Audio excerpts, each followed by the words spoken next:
الحمد لله وكفى وسلام على عباده الذين اصطفى. أما بعد، قال الله تبارك وتعالى في القرآن المجيد: أعوذ بالله من الشيطان الرجيم، بسم الله الرحمن الرحيم. يا أيها الذين آمنوا قوا أنفسكم وأهليكم نارا. وقال في موضع آخر: وأنذر عشيرتك الأقربين.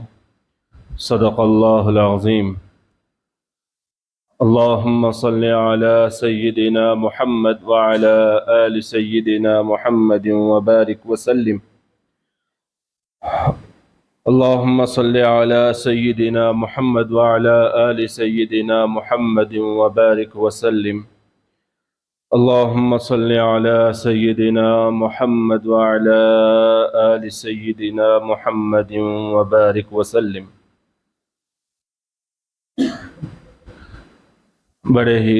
عزت و احترام کے لائق بزرگوں اور میرے عزیز دوستوں، السلام علیکم ورحمۃ اللہ وبرکاتہ۔ ہم گزشتہ کئی جمعوں سے رسول اللہ صلی اللہ علیہ وسلم کی سیرت طیبہ کی چند جھلکیاں سماعت کر رہے تھے، اور آپ کی سیرت کا بیان کرنا اور آپ کے سامنے مختصر انداز میں مختصر سے وقت میں رکھنے کی وجہ یہی ہے کہ آپ کا مبارک طریقہ، آپ کی سیرت ہم لوگوں کی زندگیوں کے اندر آئے، سننے والے بڑے ہوں، چھوٹے ہوں، بچے ہوں، جو بھی حضرات ہیں، سب کے اندر رسول اللہ صلی اللہ علیہ وسلم کی محبت پیدا ہو، آپ کی سیرت، آپ کے زندگی کا ہر ایک گوشہ، وہ سارا کا سارا ہماری زندگیوں کے اندر بھی آ جائے، مقصد یہی ہے۔ میں اسی سلسلے کو آگے بڑھاتے ہوئے اللہ کے نبی صلی اللہ علیہ وسلم نے اولاد کی تربیت کس طریقے سے کی جائے، والدین کا کیا رول ہے اولاد کی تربیت کرنے میں، اور قرآن مجید ہم لوگوں کی اس بارے میں کیا رہنمائی کرتا ہے، اور صحابہ کرام کے واقعات کے ذریعے سے، بزرگان دین کے واقعات کے ذریعے سے ہم لوگوں کو اس سلسلے میں کیا نصیحت ملتی ہے، یہ باتیں آپ کے سامنے رکھ کر میں اپنی بات کو ختم کروں گا۔ اللہ سے دعا ہے کہ اللہ میری زبان پر کلمہ حق جاری فرمائے اور ہم سب کو عمل کی توفیق عطا فرمائے۔ آج یہ جو ٹاپک میں نے لیا ہے کہ اولاد کی تربیت کس طریقے سے کی جائے، اس ٹاپک کو لینے کی ایک وجہ ہے، اور یہ وجہ چند روز ہی پہلے پیش آئی۔ آپ حضرات نے واٹس ایپ پر یا سوشل میڈیا پر یا نیوز میں دیکھا ہوگا کہ یو پی کا ایک علاقہ ہے مظفر نگر، کہ جہاں پر ایک ریڈ پڑی ریسٹورنٹ میں یا ہوٹل میں، وہاں پر تقریباً 30 سے زائد، قریب 40 مسلمان بچیوں کو گرفتار کیا گیا، اور حالت ایسی ہے کہ اس کو پبلکلی بیان نہیں کیا جا سکتا کہ کس انداز میں، کس حالت میں ان لوگوں کو وہاں سے گرفتار کیا گیا۔ اور یہ پوری مسلم لڑکیاں ایسی تھیں جو تعلیم کے نام پر، ایجوکیشن حاصل کرنے کے نام پر اپنے شہر، اپنے گھر بار، اپنے بڑوں سے دور رہا کرتی تھی، ہاسٹل میں، پی جی رومز میں، اس طریقے سے گھر سے دور رہ کر تعلیم حاصل کرنے والی یہ لڑکیاں تھیں۔ ان کے بارے میں بول کر ان کو نیچا دکھانا مقصود نہیں ہے کہ ان لوگوں نے ایسی حرکت کیوں کی، ان کے اوپر، ان کے کیریکٹر کے اوپر انگلی اٹھانا مقصد نہیں ہے۔ اس واقعے کو سامنے رکھ کر اسلام ہماری اولاد کی تربیت کس طریقے سے کی جائے اس سلسلے میں کیا رہنمائی کرتا ہے اس کو سمجھنا ہے، تاکہ آئندہ مستقبل میں ہمارے اولاد، ہمارے بچوں، ہمارے بچیوں کے ساتھ یہ واقعات پیش نہ آئے۔ ظاہر سی بات ہے جن کی یہ اولادیں تھیں، جب ان کے والدین کو اس کا علم ہوا ہوگا اور اس کا پتہ جب ان کو چلا ہوگا تو ان کے سر شرمندگی سے جھک گئے ہوں گے، وہ اپنے محلے میں سر اٹھا کر باہر نکل نہیں سک رہے ہوں گے۔ تو اس میں ہم لوگوں کو سوچنا یہ ہے کہ اولاد جب اس طریقے کے اقدام اٹھاتی ہے اور اولاد جب اس طریقے سے حد سے تجاوز کر جاتی ہے تو اس میں غلطی کس کی ہے؟ اگر ہم صرف دوش ان لڑکیوں کو دیں تو یہ 100% بات غلط ہوگی۔ غلط اس وجہ سے ہوگی کہ ان لڑکیوں کی، ان اولاد کی بنیادیں جو تھیں وہ مضبوط، والدین کے اوپر ذمہ داری تھی کہ اس کو مضبوط کرے۔ یہ والدین کے اوپر ذمہ تھا کہ اولاد کی تربیت صحیح طریقے سے کی جائے، جو تربیت کا طریقہ اللہ کے نبی صلی اللہ علیہ وسلم دے کر گئے۔ قرآن مجید کے ذریعے سے ہم لوگوں کو جو تربیت کے سبق ملتے ہیں ان سبق کو بچوں کے سامنے رکھنا تھا، لیکن والدین اپنی دنیا میں مست، اپنی کمائی میں مست، والدین اپنی زندگی کے اندر مست رہتے ہوئے بچوں کو ڈھیلی چھوٹ دیتے ہیں، تو تب کہیں جا کر ایسے حالات پیش آتے ہیں کہ جس کی وجہ سے نہ صرف ان کا بلکہ پورے مسلم سوسائٹی کا سر جھک جاتا ہے شرم کے مارے۔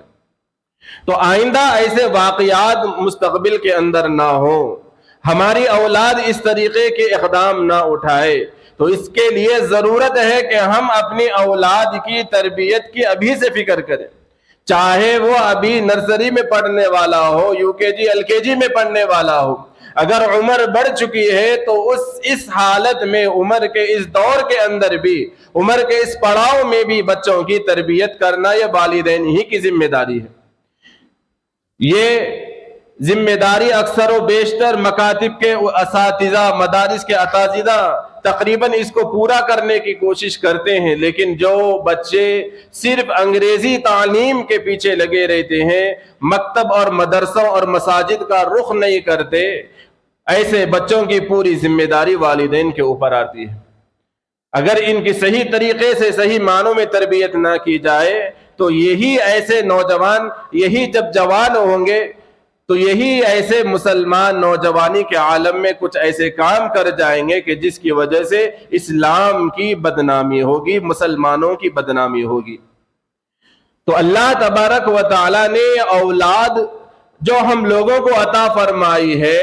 یہ اللہ کی بہت بڑی نعمت ہے۔ ہم یہ نہ سمجھے کہ اولاد مل گئی جیسے اس کی زندگی گزار دی جائے، اس کو پڑھا دیا جائے اور اس کے اخلاق کے بارے میں، اس کے دین کے بارے میں، اس کے علم کے بارے میں فکر نہ کریں، تو یہ ہم لوگوں کی بڑی غلط فہمی ہے۔ جو چیزیں امانت کے طور پر ہم لوگوں کے پاس ہوتی ہے اس کا آخرت میں ہم لوگوں کو حساب دینا پڑتا ہے۔ دنیاوی اعتبار سے بھی اگر کوئی دوست آپ کو کوئی چیز رکھنے کے لیے بطور امانت دیتا ہے، اگر آپ اس چیز کے اندر کچھ کمی کوتاہی کر دیتے ہیں تو جب وہ واپس لے گا دوست اپنی چیز، تو اگر کچھ کمی اور نقصان اس کے اندر دیکھے گا تو پوچھے گا کہ میں نے تو تمہیں 100% صحیح چیز دی تھی، اب اس کے اندر یہ نقص کیسے آیا، نقصان کیسے آیا؟ کیونکہ اس کا حق بنتا ہے، کیونکہ وہ اس کا مالک ہے۔ تو بالکل اسی طریقے سے اللہ رب العزت نے ہم لوگوں کو جو اولاد عطا فرمائی ہے، جن کو اللہ نے اولاد کی نعمت سے مالا مال کیا ہے، وہ یہ غلط فہمی کے اندر نہ رہیں کہ بچوں کو بس اچھے سے اسکول کے اندر داخلہ کرا دیا، میری ذمہ داری ختم، پوری رسپانسبلٹی اب اسکول والوں کی ہے کہ اس کے اندر اخلاق کو پیدا کیا جائے، ڈسپلن بچے کے اندر آئے، یہ ساری اسکول کی ذمہ داری ہے۔ اب والدین، ماں اور باپ اس کی تربیت سے فارغ ہو گئے، یہ ہم لوگوں کی غلط فہمی ہے۔ تو اللہ نے ہم لوگوں کو یہ نعمت عطا فرمائی تو اللہ رب العزت ہم لوگوں کی اس کے بارے میں آخرت میں پوچھ فرمائے گا کہ اولاد جیسی نعمت دی تھی تم نے اس کے پیچھے کیا عمل کیا، کیا محنت کی، اس کو کتنا لائق بنایا، کتنا قابل بنایا۔ بزرگان محترم، جن کو اولاد اللہ نے عطا فرمائی تو یہ اللہ کی بہت بڑی نعمت۔ اولاد کے ملنے سے پہلے، شادی کے بعد، نیک اولاد کی خواہش اور تمنا ہر ایک کے اندر ہوتی ہے کہ میری اولاد ہو تو نیک ہو، صالح ہو، میری فرما بردار ہو، اللہ کا فرما بردار ہو، اللہ کے نبی صلی اللہ علیہ وسلم کے سنتوں کے مطابق زندگی گزارنے والا ہو۔ اس طریقے کے جو ہم لوگوں کے دلوں کے اندر خیالات آتے ہیں، ہماری نیت ہوتی ہے، یہ کوئی نئی نیت نہیں ہے، یہ کوئی نئے خواہشات نہیں ہیں، بلکہ جتنے انبیاء اکرام علیہ السلام گزرے ہیں ان کی بھی یہ خواہش تھی۔ حضرت ابراہیم علیہ السلام نے جب دعائیں مانگی، 80-90 سال کی عمر ہو گئی، اولاد نہیں، تو ربی حب لی من الصالحین، اللہ سے دعا کی کہ مجھے نیک صالح بیٹا عطا فرما دیجئے۔ حضرت حنا، حضرت عمران علیہ السلام کی زوجہ، جس کا قرآن مجید کے اندر سورہ آل عمران کے اندر تذکرہ ملتا ہے، پوری سورت اللہ نے ان کے نام سے نازل فرمائی۔ حضرت عمران کون ہے؟ یہ حضرت مریم علیہ السلام کے والد ہیں۔ جب حضرت حنا امید سے ہوئیں، انہوں نے اللہ تبارک و تعالیٰ سے عہد کیا کہ میری جو اولاد ہوگی میں اس کو اللہ تیری خدمت کے لیے وقف کر دوں گی۔ جب ولادت کا وقت قریب آیا، حضرت اسماعیل کی وفات ہو گئی، انتقال ہو گیا۔ جب حضرت حنا نے بیٹی کو، جب ولادت کا قریب وقت آیا، جب ولادت ہوئی تو دیکھا لڑکے کی جگہ لڑکی ہے۔ اس وقت تک مسلمانوں کا جو قبلہ تھا وہ بیت المقدس تھا، تو انہوں نے نظر مانی تھی کہ میرا جو بھی بیٹا ہوگا میں اس کو بیت المقدس کے لیے خدمت کے لیے وقف کر دوں گی۔ اب بیٹی ہوئی ہے تو اب اس کو میں کیسے وقف کر سکتی ہوں؟ بہرحال حضرت اس زمانے میں حضرت زکریا علیہ السلام نبی تھے اور بیت المقدس میں وہ رہا کرتے تھے، تو ان کی ذمے میں حضرت حنا نے اپنی بیٹی مریم علیہ السلام کو دے دیا کہ یہ آپ کی نگرانی میں رہیں گی۔ تو حضرت زکریا علیہ السلام کا معمول یہ تھا کہ ان کو بیت المقدس کے اندر ایک روم ان کو دے دیا گیا، وہیں پر وہ رہا کرتی تھی حضرت مریم علیہ السلام، اور جو بھی ضروریات ہوتی تھیں حضرت زکریا علیہ السلام جو رشتے میں خالو تھے حضرت مریم علیہ السلام کے، وہ باہر سے کھانے پینے کی چیزاں حضرت مریم علیہ السلام کو لا کر دے دیا کرتے تھے۔ تو ایک دفعہ باہر سے آنے میں دیر ہو گئی حضرت زکریا علیہ السلام کو، تو دیکھتے کیا ہیں کہ روم کا دروازہ کھولا اور اندر آ کر دیکھتے ہیں تو طرح طرح کے میوے، طرح طرح کی کھانے کی چیزیں رکھی ہوئی ہیں۔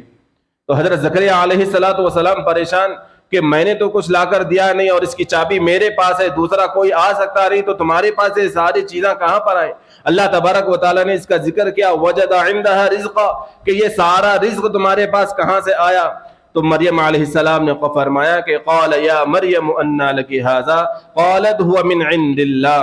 جب پوچھنے پر بتایا کہ یہ رزق تمہیں کہاں سے ملا تو فرمایا حضرت مریم علیہ السلام نے کہ یہ رزق اللہ تبارک و تعالیٰ نے مجھے عطا فرمایا ہے۔ ان اللہ یرزق من یشاء بغیر حساب، بالکل اسی طریقے سے اللہ تبارک و تعالی جسے چاہتے ہیں رزق عطا فرماتے ہیں۔ اس وقت حضرت زکریا علیہ السلام کو بھی کوئی اولاد نہیں تھی، تو جب انہوں نے دیکھا کہ اللہ تبارک و تعالیٰ قادر مطلق ہے کہ بغیر کسی ذریعے کے روزی دے رہا ہے، پھل دے رہا ہے اور بے موسم کے پھل دے رہا ہے۔ اب چونکہ ان کی عمر بھی 80-90 سال کے کراس ہو چکی تھی، وہ بھی امید ہار چکے تھے کہ مجھے اولاد ہو سکتی ہے، لیکن جب بن موسم کے پھل وہاں پر حضرت مریم علیہ السلام کے روم میں دیکھا تو ان کے دل کے اندر بھی خواہش ہوئی کہ جو اللہ بغیر موسم کے پھل دے سکتا ہے تو اللہ کے لیے عمر کی بھی کوئی قید نہیں ہے، اللہ جب چاہے اولاد عطا فرما سکتا ہے۔ تو اسی وقت محراب میں اللہ کے نبی حضرت زکریا علیہ السلام نے دعا کی کہ رب ہب لی من لدنک ذریۃ طیبہ، کہ مجھے نیک صالح اولاد عطا فرما۔ تو یہ اولاد کی دعائیں کرنا، تمنا کرنا، یہ ابتدا ہی سے چلا آ رہا ہے، لیکن اولاد کی صرف تمنا کرنا، دعائیں پیدا ہونے سے پہلے کر لینا یہاں تک کے لیے کافی نہیں ہے۔ اصل ذمہ داری والدین کی شروع ہوتی ہے ولادت کے بعد سے، کہ ان کی ایمانی تربیت کی جائے، بچوں کی اخلاقی تربیت کی جائے اور ان کی تعلیمی تربیت کی جائے۔ یہ تین ذمہ داریاں والدین کے اوپر لائق ہوتی ہیں۔ اور بے شمار اولاد کی تربیت کس طریقے سے کی جائے، مصنفین حضرات نے بے شمار نکات کو بیان کیا ہے، بے شمار چیزیں بیان فرمائی ہیں کہ کس طریقے سے والدین اولاد کی تربیت کریں۔ سب سے پہلی تربیت اور سب سے پہلا حق اولاد کا یہ ہے جو انسان کے اوپر عائد ہوتا ہے، وہ یہ کہ اپنے ہونے والے بچوں کے لیے نیک صالح عورت کا انتخاب کیا جائے نکاح کے لیے۔ اللہ کے نبی صلی اللہ علیہ وسلم نے ارشاد فرمایا کہ جب کوئی شخص کسی عورت سے نکاح کرتا ہے تو چار چیزوں کو دیکھتا ہے۔ عام طور پر چار چیزیں نکاح کے وقت دیکھی جاتی ہیں۔ نمبر ایک، حسن کو دیکھا جاتا ہے کہ وہ کس طریقے سے خوبصورت ہے، کتنی زیادہ خوبصورت ہے۔ دوسرا، مال کو دیکھا جاتا ہے کہ کتنا بیک گراؤنڈ اچھا ہے، کتنا مال و دولت والی یہ لڑکی ہے، مال کو دیکھا جاتا ہے۔ تیسری چیز، حسب و نسب کو دیکھا جاتا ہے کہ خاندان اس لڑکی کا کیسا ہے۔ اور چوتھے نمبر پر دین کو دیکھا جاتا ہے کہ یہ دیندار ہے کہ نہیں۔ اللہ کے نبی صلی اللہ علیہ وسلم نے ارشاد فرمایا کہ تم جب اپنے لڑکوں کے لیے، اپنے لیے کسی لڑکی کا انتخاب کرو تو ان چاروں میں سے دین کو سلیکٹ کرو۔ دیندار اگر عورت ہوگی جس سے تم نکاح کرو گے تو یہ تمہاری زندگی کو بھی، تمہارے گھر کو بھی جنت بنا دے گی، تمہارے اولاد کی بھی نیک اور اچھے انداز میں تربیت کرے گی۔ آج کے دور میں مسلمانوں کا حال یہ ہو گیا ہے کہ دیندار جو لڑکی ہوگی اس کا نمبر آتا ہی نہیں، اس کو چھوڑ دیا جاتا ہے۔ نمبر 1 اگر آج مسلمان نکاح کے وقت دیکھ رہے ہیں، ترجیح دے رہے ہیں تو خوبصورت لڑکی کو دے رہے ہیں، چاہے وہ اس کے اخلاق کیسے بھی ہو، اس سے ہم کو مطلب نہیں، بس خوبصورت ہونی چاہیے، لوگوں کے سامنے نمائش کے طور پر دکھایا جائے، کیونکہ پردہ بھی آج مسلمانوں کے اندر نہیں رہا۔ تو سوچتے یہ ہے کہ اے خوبصورت لڑکی نکاح کر کے اگر ہم لائیں گے تو ہم لوگوں کے درمیان میں جب وہ پہنچے گی تو واہ واہی ہماری ہوگی، ارے کتنی اچھی خوبصورت لڑکی کو نکاح کر کے لے کر آئے۔ گویا کہ آج مسلمان اپنی بہو کو، اپنی بیٹی کو نمائش کی چیز بنا لیا کہ جس گھر میں جائے گی وہاں پر اپنا نام روشن کرے گی اپنی خوبصورتی کے ذریعے سے۔ اور اگر خوبصورتی کو نہیں دیکھا جا رہا ہے تو مال و دولت کو دیکھا جاتا ہے کہ بیک گراؤنڈ اچھا مالدار ہے، لہذا چاہے لڑکی جیسے بھی ہو ہم سنبھال لیں گے، ہمارے گھر میں لا کر ہم تربیت کر لیں گے۔ تو ہم لوگوں کو سوچنا چاہیے کہ وہ 19-20 سال اپنے گھر میں رہ کے کچھ بھی نہیں سیکھ سکی، شادی کے بعد ہمارے گھر میں آ کے وہ ہم لوگوں سے کیا تربیت حاصل کر سکتی ہے۔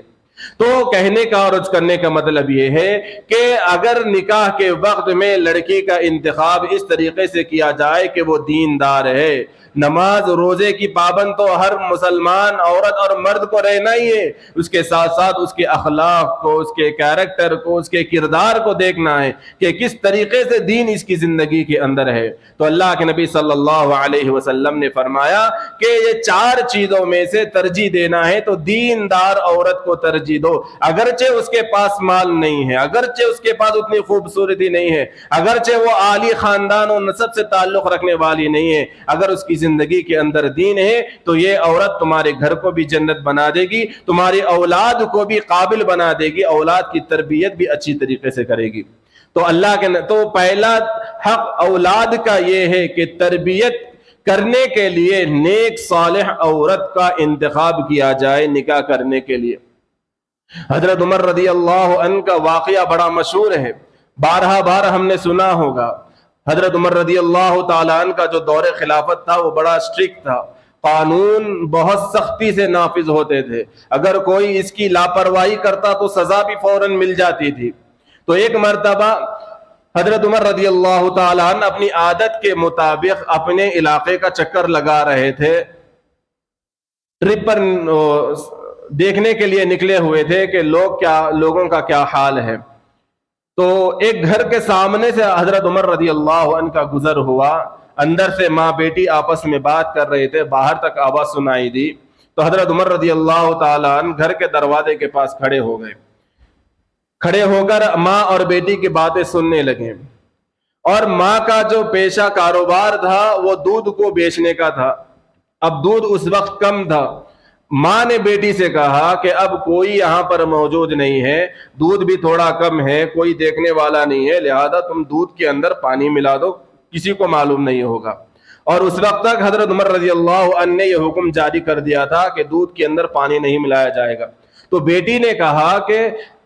اگر حضرت عمر یہاں پر موجود نہیں ہے اور حضرت عمر اگرچہ ہم کو یہ کام کرتے ہوئے نہیں دیکھ رہے ہیں دودھ میں پانی ملاتے ہوئے, لیکن اللہ تبارک و تعالیٰ تو ہم لوگوں کو دیکھ رہا ہے. ہمیشہ اللہ تبارک و تعالیٰ ہمارے پاس موجود رہتا ہے, وہ ہمارے کو دیکھ رہا ہے, ہم کیسے پانی ملا سکتے ہیں دودھ کے اندر. جب بچی نے یہ جملے اور یہ نصیحت اپنی والدہ کو کہے تو حضرت عمر رضی اللہ عنہ کو یہ لڑکی کا جواب دینا اور یہ لڑکی کے اندر جو ایمان تھا, صرف دکھاوے کا ایمان نہیں کہ گورنر اور کوئی بڑا دیکھ رہا ہے تو ہم دین کے اوپر دین کو فالو کریں گے, اور اگر تنہائی کے اندر جائیں گے تو تنہائی کے اندر ہم جو چاہیں منمانی کریں. ایک حدیث میں آتا ہے, اللہ کے نبی صلی اللہ علیہ وسلم نے ارشاد فرمایا, قیامت کے دن لوگ مسلمان احد پہاڑ سے بھی زیادہ بڑے بڑے اعمال کے ذخیرے لے کر آئیں گے. اللہ کے نبی صلی اللہ علیہ وسلم نے یہ تک ارشاد فرمایا, میں ان سب لوگوں کو جانتا ہوں, میں ان لوگوں کو اچھی طریقے سے جانتا ہوں جو قیامت کے دن بڑے بڑے پہاڑ کس کے, ثواب کے, نیک اعمال کے لے کر آئیں گے, لیکن چونکہ ان کا عمل لوگوں کے سامنے بڑا نیک اور متقی اور پرہیزگاری والا تھا, لوگوں کے سامنے ٹخنوں کے اوپر پیجامہ, کرتا, ٹوپی, داڑھی لمبی, ہاتھ میں تسبیح, جیب میں مسواک, اس طریقے سے کہ لوگوں کو کوئی غلط فہمی ہو ہی نہیں سکتی کہ یہ دین کے خلاف کوئی عمل کر سکتا ہے, اس طریقے سے باہر کا حال یہ. لیکن جب تنہائی کے اندر جاتے ہیں تو تنہائی کے اندر غلط کاموں کے اندر ملوث ہو جاتے ہیں, غلط چیزوں کا استعمال کرتے ہیں, غلط چیزوں کو دیکھتے ہیں. تو اللہ کے نبی نے فرمایا کہ میں ان لوگوں کو اچھی طریقے سے جانتا ہوں جو اتنے بڑے پہاڑ اعمال کے لے کر آئیں گے, لیکن ان کا یہ عمل تنہائی والا, اس عمل کی وجہ سے کیونکہ کوئی نہیں دیکھ رہا ہوتا ہے, اس وقت صرف آپ تنہا ہوتے ہیں, اس وقت میں اگر آپ کوئی گناہ کے اندر ملوث ہوئے, گناہ کو دیکھا, گناہ کی چیزاں سنے, گناہ کے کامات دیکھے, تو ایسے اعمال ان اعمال کی وجہ سے تو تنہائی میں کیے جاتے ہیں, اللہ تبارک و تعالیٰ ان سارے نیک اعمال کو ضائع کر دے گا. تو سب سے بڑا نقصان اٹھانے والا وہ شخص ہوگا. تو اب یہاں پر تنہائی کا تھا, اگر بیٹی بھی ہاں میں ہاں ملا دیتی, ماں کے ملا دو, کوئی دیکھنے والا نہیں ہے, لیکن بچی نے ماں کو روکا. حضرت عمر رضی اللہ عنہ نے فوراً اپنے گھر گئے, جا کر اس لڑکی کے لیے اپنے بیٹے کا نکاح کا پیغام پہنچایا. تو آپ اب اندازہ لگائیے اللہ تبارک و تعالی کس طریقے سے, اگر کسی عورت کے اندر دینداری ہوتی ہے تو کس طریقے سے آگے جا کر اس سے ثمرات کو اور اس کا رزلٹ کس طریقے سے نکل آتا ہے. حضرت عمر رضی اللہ عنہ نے اپنے بیٹے کے نکاح کا پیغام پہنچایا, نکاح ہوا, ان کے ذریعے سے ایک بیٹی پیدا ہوئی, اور ان کی بیٹی جو پیدا ہوئی ان سے آگے جا کر ایک ایسا لڑکا پیدا ہوا جس کو آج ہم سب عمر بن عبد العزیز رحمت اللہ علیہ کے نام سے جانتے ہیں. تو ماں نے ابتدا کے اندر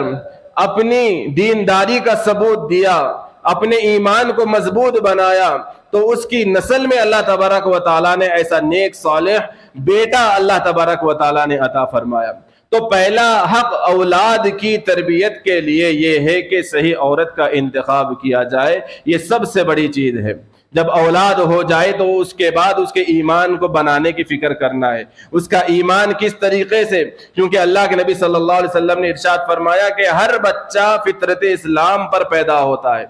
ہر بچہ جب پیدا ہوتا ہے وہ فطرت اسلام پر پیدا ہوتا ہے, لیکن جب اس کو ماحول ملتا ہے مجوسی کا, اس کے والدین مجوسی ہوں تو بچے کو مجوسی بناتے ہیں, اگر اس کو ماحول والدین کا کرسچنز کا ملتا ہے تو بچے کو کرسچن بنا دیتے ہیں، اگر اس کو ماحول ملتا ہے ہندو اور بتوں کی پوجا کرنے والوں کا تو وہ اس کو اس کے لائن پر لے کر چل جاتے ہیں، اگر وہ یہودی ہے ماں باپ تو اس کو یہودی کے مذہب اس مذہب پر لے کر جاتے ہیں۔ تو اگر مسلمان کے گھرانے میں پیدا ہوا تو جو جیسا وہ اپنے ماں باپ کو کرتا ہوا دیکھتا ہے اسی دین کو وہ فالو کرتا ہے۔ تو اللہ تبارک و تعالیٰ نے ہر بچے کو فطرت اسلام پر پیدا فرمایا ہے، تو جب کوئی بچہ مسلمان گھرانے کے اندر پیدا ہوتا ہے تو اب اس کے ایمان کو بنانے کی فکر کرنی چاہیے کہ کیسے اس کے اندر اللہ تبارک و تعالیٰ کی محبت پیدا ہو، کیسے یہ اللہ تبارک و تعالیٰ کو جاننے والا بنے، کیسے یہ اللہ تبارک و تعالیٰ سے محبت کرنے والا بنے۔ یہ اس وقت ہوگا جب والدین خود دین کے پابند ہوں گے۔ آج چاہے مسلمان کتنا بھی گیا گزرا ہو، دین سے کوسوں دور ہو، لیکن جب اس کی یہاں اولاد ہوتی ہے تو اس کو خواہش ہوتی ہے کہ میں صحیح راستے پر ہوں یا نہ ہوں، میری اولاد اچھے راستے پر ہونا چاہیے، میری اولاد نیک صالح ہونی چاہیے۔ یہ ہم لوگوں کی غلط فہمی ہے کہ ہم یہ سوچتے ہیں کہ میں نماز نہیں پڑھ رہا لیکن ہماری خواہش کہ میرا بچہ نماز پڑھنا، میں روزہ نہیں رکھ رہا لیکن ہماری خواہش کہ میری اولاد پابندی کے ساتھ روزے رکھے، میں سچ نہیں بول رہا لیکن میری اولاد ہمیشہ سچ بولنے والی بنے، میں بازار میں دھوکہ دیتا ہوں لیکن اولاد کے بارے میں یہ سوچ کہ میری اولاد کسی کو دھوکہ نہیں دینا، میں اگر دکان پر بیٹھا ہوں تو میں ناپ تول میں کمی کر لیتا ہوں لیکن میری اولاد ناپ تول میں نہ کرے۔ اس طریقے کے ہم لوگوں کی خواہشات ہوتی ہیں، تمنا اور آرزو ہوتی ہے، لیکن یہ آرزو پوری نہیں ہوتی، کیونکہ ہمیشہ اولاد اپنے والدین کی نقالی کرتے ہیں، ہمیشہ اپنے پیرنٹس کی چلڈرنس کاپی کرتے ہیں، جیسا اپنے ماں باپ کو کرتا ہوا دیکھتے ہیں ویسے ہی وہ اپنی زندگی کو بھی ڈھالنا شروع کر دیتے ہیں۔ تو ہم لوگوں کو اپنی اولاد کے سامنے واعظ و نصیحت کرنے سے زیادہ ان کے سامنے عملی نمونہ پیش کر کے بتانا ہے کہ ہم کس طریقے سے اللہ کے اوپر ایمان ہم لوگوں کا ہے، یہ ہم بچوں کے سامنے مظاہرہ کر کے بتائیں گے تو بچوں کے اندر اللہ کے اوپر ایمان مضبوط ہوگا۔ ہم اللہ کے نبی سے محبت کے ان کے سامنے تقریریں کر دیں، یوٹیوب پہ بیانہ لگا کے چھوڑ دیں، ان کے اندر کوئی تبدیلی نہیں آئے گی جب تک وہ آپ کو اس کے اوپر عمل کرتا ہوا نہیں دیکھیں گے۔ جب تک والدین شریعت کے اوپر عمل کریں گے اور جیسا اپنے بچوں کو وہ بنانا چاہتے ہیں خود نہیں بنتے، اس وقت تک اولاد نہیں بنے گی۔ ایک بہت بڑے بزرگ گزرے ہیں، ان کا واقعہ کتابوں کے اندر ملتا ہے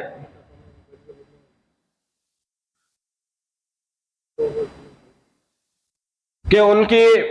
جب وہ پیدا نہیں ہوئے تو والدین نے یہ سوچا کہ ہمارے یہاں اولاد ہوگی تو ہم اس اولاد کو بڑا نیک صالح بنائیں گے، اللہ سے محبت کرنے والا بنائیں گے، اللہ کے نبی صلی اللہ علیہ وسلم کے طریقے کے مطابق زندگی گزارنے والا بنائیں گے۔ اور اس کی پوری رسپانسبلٹی لی ماں نے، کہ ماں نے یہ ذمہ لیا کہ میں اپنے بچے کی اس انداز میں تربیت کروں گی کہ اس کا ایمان اللہ کے اوپر پختہ ہو جائے۔ تو شوہر نے پوچھا کیسے؟ تو ماں نے، ان کی بیوی نے کہا کہ نہیں میں بتاؤں گی، نہیں میں اس کو عملی جامہ پہنا کر عمل کر کے بتلاؤں گی اور اپنے بچے کے ایمان کو مضبوط بناؤں گی اور اس کے اللہ سے محبت کرنے والا بناؤں گی۔ چنانچہ بچہ بڑا ہوا، مدرسے جانے کی عمر کا ہوا، تو جب بچہ مدرسے کو جانے لگا، جب دوپہر کی چھٹی ہوتی اور بچہ جب گھر آتا چھٹی کے بعد اپنے گھر کو اور آ کر کہتا کہ اماں مجھے بھوک لگی ہے، تو والدہ اس وقت اس بچے سے کہہ دی اگر بھوک لگی ہے تو روزی اللہ سے مانگو، کیونکہ اللہ ہی ہم لوگوں کا رازق ہے، اللہ ہی رزق دینے والا ہے، اللہ جیسا ہم لوگوں کو رزق دیتا ہے اللہ تمہاں کو بھی رزق دے گا، جیسا دوسروں کو دیتا ہے تمہاں کو بھی رزق دے گا۔ اچھا ٹھیک ہے، میں اللہ سے مانگتا ہوں رزق، اللہ سے روزی مانگتا ہوں، مجھے کیا کرنا پڑے گا؟ تو ماں نے کہا کہ جاؤ پہلے وضو بناؤ اور مصلی پر بیٹھ جاؤ اور اللہ تبارک و تعالیٰ سے دعا کرو کہ اللہ تو رازق ہے، تو سب کو روزی دیتا ہے، مجھے بھوک لگی ہے، مجھے بھی روزی عطا فرما، مجھے بھی رزق عطا فرما۔ تو والدہ نے اس کا یہ معمول بچے کا بنا دیا کہ جب بھی مدرسے سے بچہ آتا اور جب کھانے کے لیے پوچھتا تو ماں فوراً یہ کہہ دی کہ جاؤ وضو بناؤ، مصلی پر بیٹھو، اللہ سے دعا کرو، اللہ راضی ہے۔ اور ماں کی ترتیب یہ تھی کہ بچہ آنے سے پہلے ہی روٹی بنا کر روم کے اندر کپڑوں کے نیچے رکھ دیتی تھی۔ اللہ سے تعلق اور کنیکشن کو مضبوط کرنا تھا اس لیے۔ تو جب بچہ آتا اور اللہ تبارک و تعالیٰ کے سامنے مصلی کے اوپر بیٹھ کر دعا کرتا دعا کرنے کے بعد ماں سے پوچھتا کہ اب میں روزی کہاں سے لوں، تو ماں کہتی کہ جاؤ روم میں جا کر دیکھو، وہاں ہوگا، اللہ دے گا، جا کر لے لو اور کھا لو۔ تو بچہ جاتا اور دیکھتا، ذرا کپڑے ادھر ادھر کرنے کے بعد روٹی ملتی اس کو، اور وہ روٹی لیتا اور آ جاتا اور بڑے مزے سے کھاتا اور اللہ کا شکر ادا کرتا۔ تو اس طریقے سے تربیت ہوتی رہی۔ ایک دن اتفاقاً ایسا ہوا کہ گھر کے لوگوں میں کچھ فنکشن تھا، ماں وہاں پر چلی گئی، جیسا ہم لوگوں کے ساتھ بھی ہوتا ہے، جاتے ہیں ایک وقت تک کے لیے لیکن آنے میں دیر ہو جاتی ہے، تو ماں کے ساتھ بھی یہی معاملہ پیش آیا۔ بچے کا مدرسے سے آنے کا وقت ہو گیا اور دعوت ہی کے اندر لیٹ ہو گئی۔ اب ماں دوڑی پریشانی کے عالم میں آ رہی ہے کہ کہیں میرا راز فاش نہ ہو جائے اور بچے کا ایمان کہیں کمزور نہ ہو جائے، تو جلدی دوڑ کر آئی اور آ کر گھر میں دیکھا تو بچہ سو رہا ہے۔ تو ماں نے یہ سمجھا کہ بھوک کے مارے ویسے ہی سو گیا ہوگا، تو ماں نے فوراً بچے کو اٹھانے سے پہلے جلدی روٹی بنائی اور جہاں ہمیشہ رکھتی ہیں وہاں پر رکھ دی۔ اس کے بعد بچے کو اٹھا کر پوچھا، رہے تم کو بھوک لگی ہوگی، لہذا تم جلدی سے دعا کر لو، وضو بنا لو اور کھا لو۔ تو بچے نے کہا کہ میں نے تو روٹی کھا لی۔ ماں نے پوچھا وہ کیسے؟ جیسا آپ ہمیشہ مجھے یہ تعلیم دیتی ہیں کہ آنے کے بعد وضو بنا کر مصلی پر دعا کریں، دعا کرنے کے بعد جا کر روٹی اللہ دیتا ہے، تو میں نے آج بھی ویسا ہی کیا اور وہاں سے میں نے وہ روٹی کھا لی۔ اس کے بعد اس لڑکے نے کہا کہ لیکن ایک عجیب بات آج کے کھانے کے اندر پیش آئی کہ اب تک اس روٹی میں ایسا مزہ نہیں تھا جیسا مزہ آج مجھے اللہ نے عطا فرمایا ہے۔ تو اللہ جب اس طریقے سے والدین کوشش کرتے ہیں تو اللہ تبارک و تعالیٰ کی مدد بھی اسی طریقے سے حاصل ہوتی ہے۔ اور یہ لڑکا جب ابتدا اس کی اس طریقے سے ہوئی کہ اللہ کے ساتھ رشتہ مضبوط ہوا، تو یہی لڑکا جب آگے بڑا ہوا، جوان ہوا، تو یہی بچہ آگے جا کے خواجہ قطب الدین بختیار کاکی رحمت اللہ علیہ بنا۔ اتنے بڑے بڑے اولیاء اللہ یہ بنے کہ مغل کے بڑے بڑے بادشاہ آ کر ان کے ہاتھ پر بیعت کرتے تھے، اور انہی کے نام سے دلی کے اندر قطب مینار جو بنایا گیا ان کی نشانی ہے۔ تو کہنے کا اور عرض کرنے کا مطلب یہ ہے کہ بچوں کی تربیت یہ والدین کی ذمہ داری ہے، اور بہت ساری چیزیں ہیں اولاد کی تربیت کے متعلق، وقت بڑا کم ہے، میں بات کو مختصر کرتے ہوئے 3 چیزیں حضرت پیر ذوالفقار صاحب دامت برکاتہم نے اپنے بیان کے اندر بیان فرمائی کہ والدین اگر 3 چیزوں کے اوپر بچوں کی تربیت کر لیں تو ان کی زندگی سدھر سکتی ہے۔ پہلی کہ یہ ہمیشہ سچ بولنے والے بنے، سچ کے اوپر کمپرومائز نہیں، چاہے جتنی بھی بڑی غلطی کر لیں وہ برداشت ہے، لیکن اگر بچہ جھوٹ بول رہا ہے یہ کبھی برداشت نہیں کی جائے گی۔ بچوں کو ابتدائی سے اس کی تعلیم دی جائے کہ ہمیشہ چاہے حالات کیسے بھی ہوں، کیسے بھی حالات ہوں، ہمیشہ سچ بولنا ہے۔ دوسری چیز جس کو اپنے بچوں کی تربیت دینا ہے وہ 5 ٹائم کی نماز پابندی سے پڑھنا ہے، اور اس کا فائدہ یہ بھی ہے کہ صلحاء کا نور اور برکتیں اولاد کے اندر بچپن ہی سے آنا شروع ہو جاتی ہیں اگر وہ 5 ٹائم کی نماز پابندی سے پڑھنے والا ہوتا ہے۔ تو دوسری چیز یہ ہے کہ پابندی کے ساتھ نمازیں 5 وقت کی ادا کی جائیں، اور تیسری چیز یہ کہ بچوں کے اندر خدمت کا جذبہ پیدا کیا جائے، بچے خدمت گزار بنے، بچوں کو یہ تلقین کریں کہ اگر کسی کو تم تکلیف کے اندر دیکھو، کسی پریشانی میں دیکھو تو ان کی مدد کرو، ان کی خدمت کرو، چونکہ بچوں کے اندر شروع سے یہ بات رہتی ہے ذہن کے اندر، وہ کام کاج کرنے کے لیے تیار نہیں ہوتے۔ تو جب بچوں کو یہ تعلیم دی جائے کہ تم خدمت کرو گے تو اللہ تبارک و تعالیٰ کی مدد و نصرت تمہارے ساتھ ہوگی۔ تو جب یہ 3 چیزاں بچے کے اندر ابتدا ہی سے داخل ہو جائیں گی کہ وہ ہمیشہ سچ بولنے والا ہوگا، ہمیشہ 5 وقت کی نماز پڑھنے والا ہوگا، اور مخلوق کی خدمت کا جذبہ اس کے اندر پیدا ہو جائے گا، تو اس کی جو آگے بقیہ پوری زندگی ہوگی وہ دین کے مطابق گزارنا اس کے لیے آسان ہو جائے گا۔ اللہ تبارک و تعالیٰ سے دعا ہے اللہ تبارک و تعالیٰ ہم سب کو کہنے سننے سے زیادہ عمل کی توفیق عطا فرمائے، اور اپنی اولاد کی دین کے مطابق شریعت میں جو اللہ کے نبی صلی اللہ علیہ وسلم نے ہمیں تربیت کی تعلیم دی ہے اسی طریقے سے تربیت کرنے کی ہم کو توفیق عطا فرمائے۔ آمین، وآخر دعوانا ان الحمد للہ رب العالمین۔